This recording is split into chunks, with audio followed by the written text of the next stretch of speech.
So I wanted to chime in and point a few things out to you guys about this buck I call Blackie. Notice he has no white belly. He has no white throat patch. It's a really unique deer. Very rare. Even the insides of his legs are more of a gray than white. Uh, it's just something that's extremely unique, and don't think I've ever actually seen a deer quite like this one on our farm. He seems to really like going by me as well.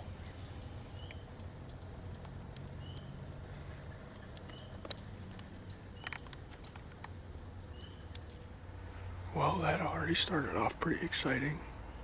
It's the morning of November 5th, and I'm in the corner pinch where the fence opening is here. We've got a good wind out of the south, kind of altering southwest a little bit. Last night I had the heavy 9 at like 2:30 in the morning go right through this fence gap into the bedding. So that's kind of half the reason why I decided to hunt here, is thinking that he might come back through this morning. As soon as I got set up, I heard a deer coming through there, and it was that 2.5-year-old 10-point that I call Blackie. That's the second time he's walked about 10 yards from me. He just went right through the fence gap and then off across the food plot. Out here I have 2 acres of brassica and then a corn screen out here. But that deer is really exciting. He's already 17, 18 inches wide as a 2-year-old. Not much for tine length, but he exploded from a 1.5-year-old 6-point to a 2.5-year-old 10-point. He's got some serious potential, I think. Excited about that deer in the future.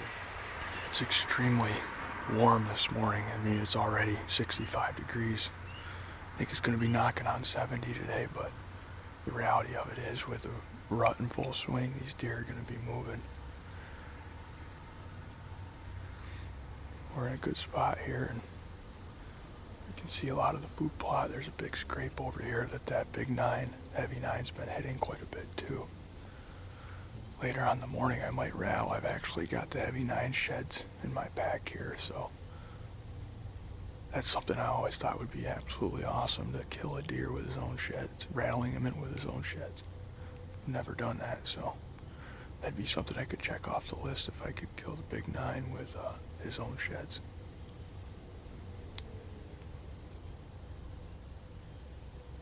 Nonetheless, it's a beautiful morning, and we're going to sit back and relax and hope that one of the shooters does the same thing that Blackie did this morning.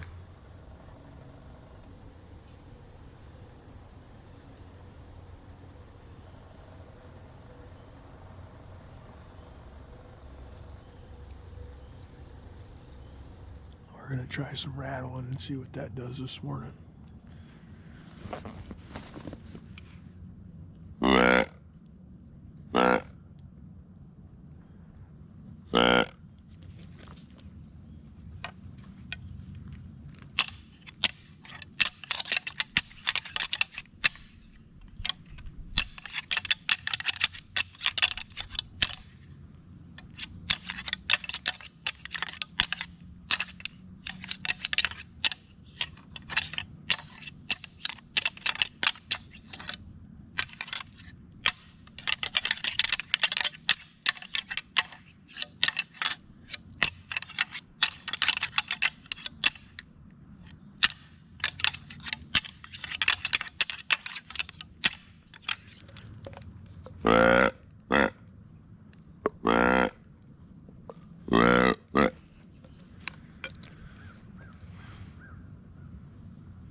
See what that does.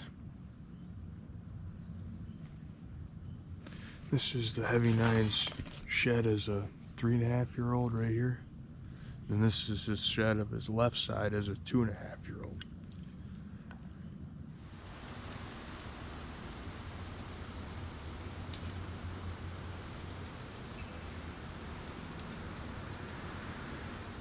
Well, the rattling didn't produce anything. I did see a doe skirt behind me about 50 yards through the pines here, heading east, but nothing ended up following her. I never saw anything.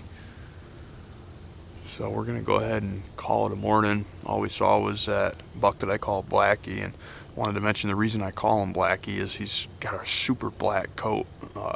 He doesn't have a white belly like pretty much every other deer. It's just a really unique looking buck. He's really stands out when he's with other deer. It doesn't stand out as much when he's by himself, but when he's with other deer, it's like, man, that deer looks way different.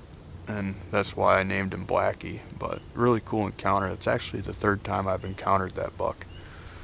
He seems to have taken a liking to me. If he does that in a few more years, we'll be in business. But I've got some work, got a lot of editing to do. Got some trail cameras to move around a little bit, and then I'm gonna take my climber and find a spot over here off the end of the food plot and kind of dive in with these rutting bucks right now. So got some work to do. We'll see you this afternoon, everybody. Okay, we're back after it, everybody. It's the evening now, and we're actually gonna hunt a stand that I've never hunted before. I actually originally set this stand up to hunt HLB last year, and then obviously killed them early and never needed to hunt this because there was never anything down here I wanted to kill after that or pursue. But the buck that we call Scar actually ran the scrape line twice in the last 24 hours back here, and the only reason I know that is because I went down today, just now, right before I hunting, and checked these cameras because I don't have any cell cams down here, and seen that he was back and he was using this scrape line, the same scrape line that HLB would run. So with the wind stiff out of the southwest, it's actually kind of more out of the south, I think, than the west, but this stand sets up perfect, you know, right this way. And I think where Scar's coming from, the creek bottom, you know, if he's coming up this way, you know, my wind will be right in my face. It'll be perfect. I don't foresee him doing that tonight because it's 75 degrees. They're likely not going to be on the move till right before dark. But it's the beginning of November. Anything could happen. This is a ladder stand that's right on a big trail. Well, actually two trails that intersect right in the corner of the field over here. There's a scrape under the hemlock tree right above it that Scar hit last night and a few days before that. And then there's a hanging vine scrape right up the trail from here that he's been hitting quite a bit too. I freshened those with Wyoming County whitetail buck pea, and boy, those scrapes really took off this last week. We'll get quiet and get up in the stand.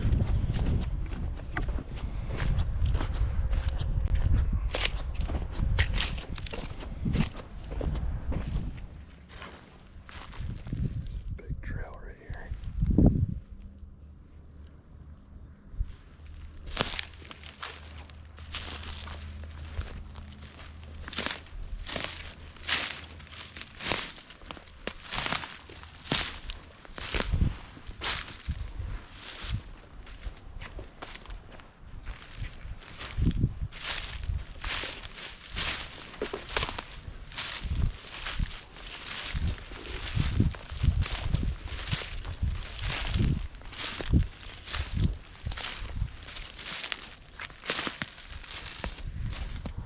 I'll tell you a little bit about this spot right here. I'm gonna have to be extremely careful because I'm pretty much eye level with the gator path up here that a lot of these deer walk out to the field on. It's kind of a slope right here, and I'm down kind of in this hill. And the reason I did that is because there's a big trail that splits right down here and cuts through the pines at like 35 yards, and I wanted to be able to shoot that from this stand location and shoot that trail.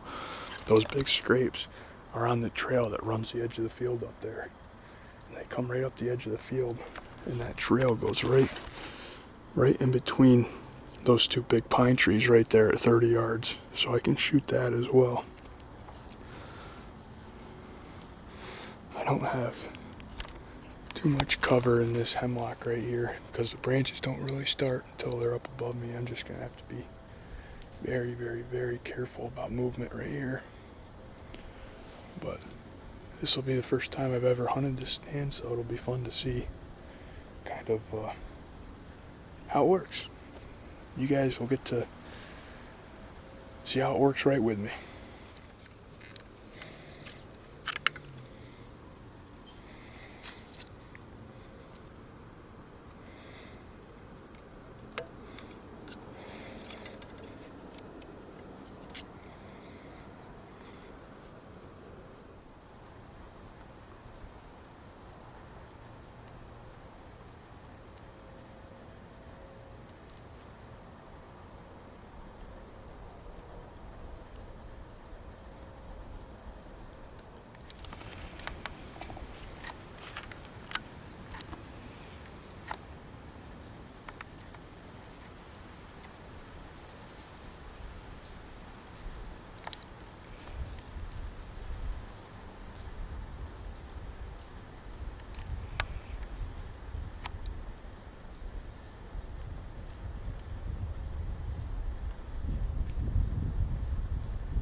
Jeez, I just got here.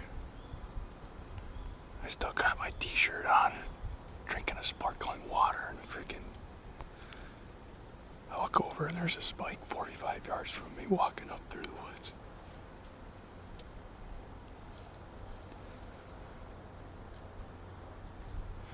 Glad that wasn't Scar. I was not prepared for that. Sometimes you have that deer come in immediately right when you get to your stand because they hear commotion, they hear leaves rustling or any type of noises. And they come over to kind of investigate what the noise is, trying to see if it's a doe or what's going on. It might have been that same one of those cases right there where he was just coming over to investigate it.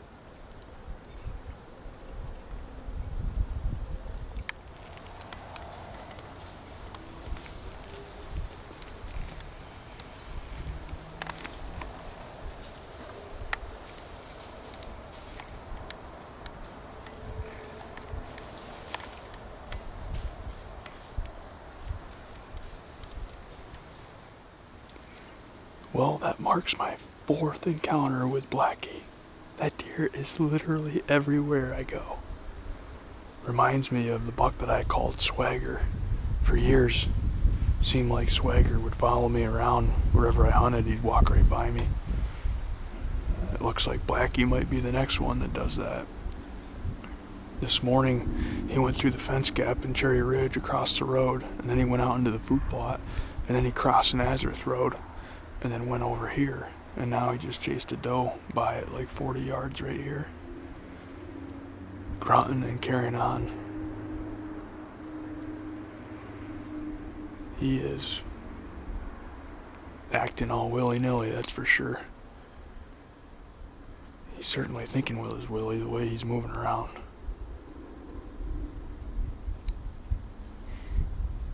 Crazy. See that thing everywhere.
Just made it back to the house, and we ended up having a pretty good hunt this evening.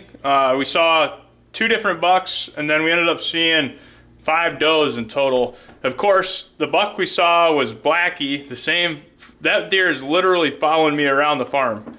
And it's not like I'm hunting really like super close to the area that I seen him in this morning or the time before. Like all these different places. This is my 4th encounter with him and 4 totally separate spots. So it's pretty wild how that deer is clearly just like running all over the place. But he was hot on a doe's tail, grunting and chased her by. But we're gonna get back after him in the morning, and I'll bring you guys with me. But I keep getting all these comments about Kaylee wondering if she's gonna go hunting. Are you going hunting? Everybody's wondering. Just tell them. Yes, I just did not prepare this summer. I did not shoot my bow enough. So And she had a hard time pulling her bow back, so she's elected not to risk that. I didn't even. He's lying to you all. My bow has literally not even come off the hanger this year. I slacked significantly. But she might take the crossbow hunting this week at some point, she said. Yeah, I'm off this weekend, so maybe. Okay, you heard it from her. You don't have to ask me what's going on with her hunting anymore. You just don't like that I'm more popular than you. Everybody's awfully worried about my wife. Anyways, we'll see you in the morning.